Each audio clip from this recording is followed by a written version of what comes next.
So before this video starts, I'd like to apologise for my prolonged absence, but I had kind of a rough patch in my life where I was just re-evaluating my choice and wondering if the future path I had chosen was the one I wanted to stay down, causing me to spiral into a dark pit of slight depression and anxiety as I wonder what I should do and wondering what I will lose if I mess up.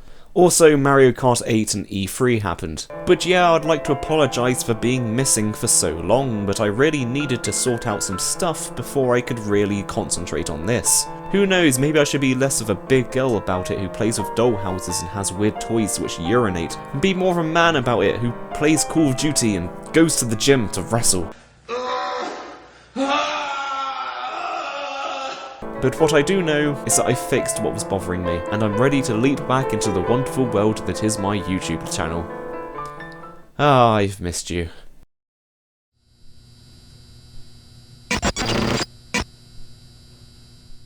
Ah, Megaman. Time has not been kind on you. You were once one of the most iconic and well-known gaming characters out there. Heck, you still are.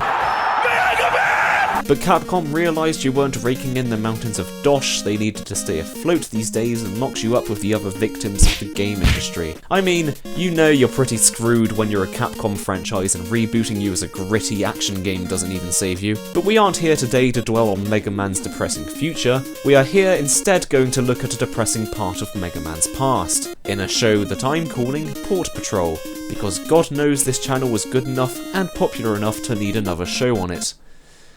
It's not even a show, that just makes it sound pretentious. Port Patrol is going to be a series of videos that I push out between my regular reviews, and will focus on one of my gaming guilty pleasures, which are weird, interesting, or even knockoff ports of video games. I don't know what it is about them, I'm just strangely allured to them. Which probably explains how I ended up with 7 different versions of Earthworm Jim. Help me.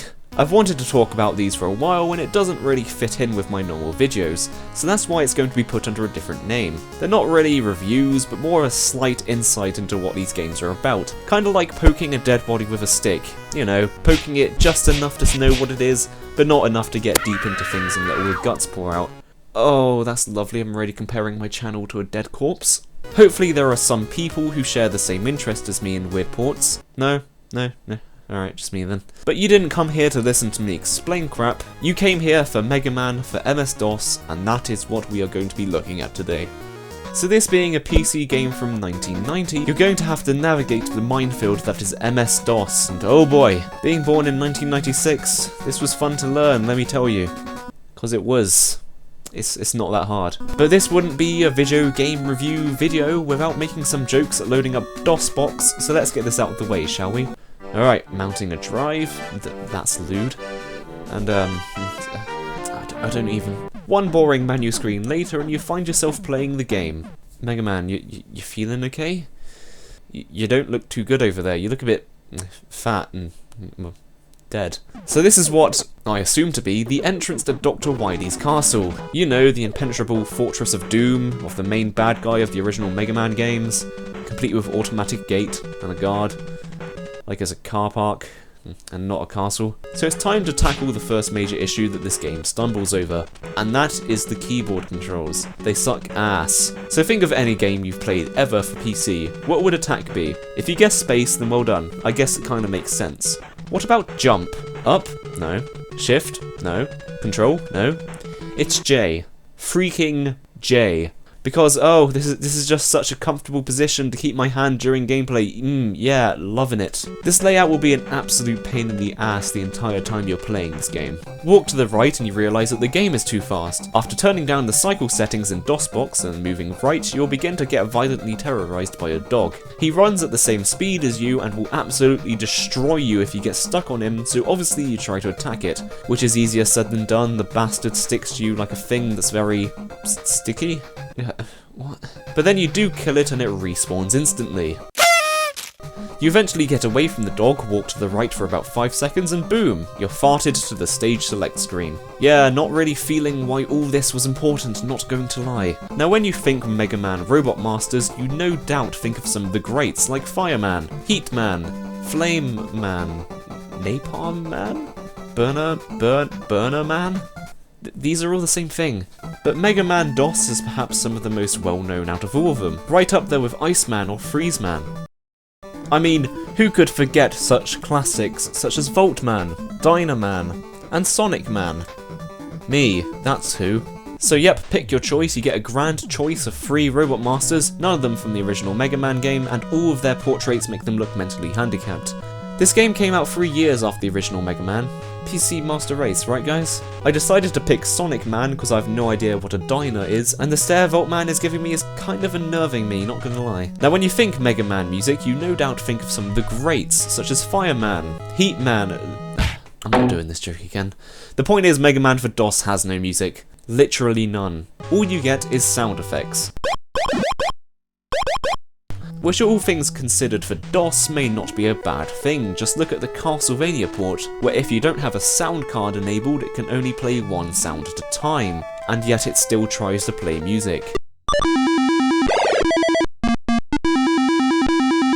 I certainly prefer to have a situation with this game where my ears are spared horrible renditions of classic Mega Man songs, but you know, it's kind of underwhelming that so far every single element that makes a Mega Man game great has sort of been, you know, mistreated, like a dog in like a dark warehouse. Mega Man's the dog, and the dark warehouse is like the PC. It's not good. You just want to go over there and like give it like a treat, maybe like some water, take it home and wash it. Like, give it what am I talking about? If you think this game has any chance at redeeming itself, just stop. If we start off with the level design, the levels themselves aren't too bad. They have platforms, and you jump on them, and it still manages to feel Mega Man-ish, I guess. Actually, on the few rare occasions when there aren't any enemies on screen, I was almost enjoying myself. But then an enemy makes its way onto the screen like a paedophile makes his way into a 14-year-old's birthday party, with the intention to fuck up everything. In a game where you can't duck or hit anything that isn't directly on level with your gun, you would have thought making enemies that are too small for you to hit would be the type of thing the developers would try to avoid. Well, apparently we're stupid to assume that, because in this game it seems like almost every enemy is too small for you to hit. Frogs, rats, bees, everything is freaking smaller than you, which means it's next to impossible to kill most of them. If the enemy isn't too small, it either comes at you too fast, like the random fireballs on this stage, or they come at you at an angle you can't hit them at, like the bats in the very same level. How did anyone during the development of this game not think to themselves, hey guys, has it come to anyone's attention that we might be retarded? I mean, I could make a better game than this. Oh look, it's a video game that I made in Game Maker in about a couple of hours, and it works, and it isn't dumb, but Mega Man is. The hit detection is also very finicky at times, resulting in many unfair hits or unfair misses. I ploughed onwards though. I was determined to see a Robot Master in this game. I wasn't going to let it defeat me without letting me see if a new weapon or something could make the game a bit fairer. However, I hit my limit when I got to a room with the disappearing blocks, which were hard enough as they were in the original Mega Man, but were made even more unbearable thanks to this game's terrible game feel and the fact J is the jump key. I died, I got a game over, I didn't want to do the stage again, I loaded up Voltman. The instant kill little knobs on the electrical wires were annoying, as were the small birds, but once again my downfall came thanks to some disappearing blocks. So anyway, Dynaman. Still no idea what a Dyna is, it looks like a warehouse to me. This level is by far the best out of all of them in this game, but that isn't particularly saying much. The low enemy count places an emphasis more on platforming, and the lack of disappearing blocks really helps. Of course, that isn't to say it was good. One of my favourite parts was the bit with the treadmills, which were incredibly hard to tell which way they were moving. But by far the best part was the bit just before the Robot Master, where you need to, get this, navigate down an S-shaped path which isn't tall enough to allow you to jump and get past enemies on each level which are too low to shoot. I'm deadly serious, there is no option but to take damage on this section if you haven't gotten any other weapons in this game, and it is dumb. Even the developers knew they screwed up in this section. They put a goddamn health pickup at the end. They knew they messed up, why didn't they just, you know, get rid of it? Alright, the Robot Master Dynaman. I'm expecting an ultimate test of my skill that will push everything I've learnt to the limits. It will be cheap, it will kill me, but I will be triumphant, and once I defeat him after so many attempts, it will be Dynaman.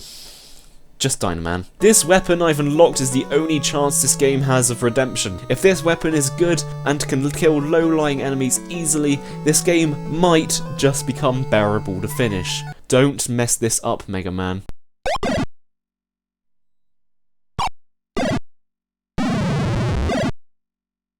Yeah, this game blows. I was thinking for this series I could do a scoring system unlike what I do for my main videos. The ranking will be based on how good the port is to the original game. It will go on a scale of 1 to 15, 1 being much worse than the original game, 10 being on par, and 15 being better. Mega Man DOS gets a rating of 2 out of 10. It is nothing like its original game and butchers almost every single element of it. It might be worth a look into if you like this kind of weird stuff, but if you're looking to play a game for pleasure, don't play this one.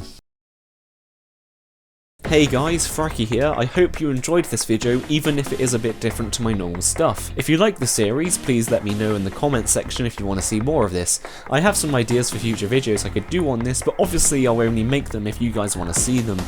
Equally, if you hated it and think I should stop making them, let me know too.